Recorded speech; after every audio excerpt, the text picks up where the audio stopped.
అదిగోండి పూత.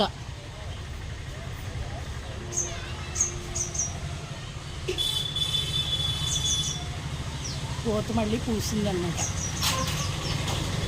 కోసేవాళ్ళు లేక రాలిపోతుంటే మధ్య మధ్యలో 4-5 కాయలు కోసుకుని కాలక్షేపం చేసాం. ఇవాళ చుట్టూ బాగు చేయించడానికని మనుషులను పిలిస్తే వాళ్ళు వచ్చారు.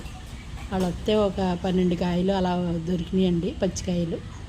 పళ్ళు 4 దొరికితే వాళ్ళకే ఇచ్చేసాను. కల్పవృక్షం లాంటిదండి, ఎప్పుడు కాయలు ఉంటాయి. మళ్ళీ పూత చూసారు, ఆ పూత మళ్ళీ రెడీ అయిపోయి చక్కగా కాయలు తయారైపోతాయి. అంటే తర్వాత మళ్ళీ కూరల్లో 1-2 అలా దొరుకుతూ ఉంటాయి.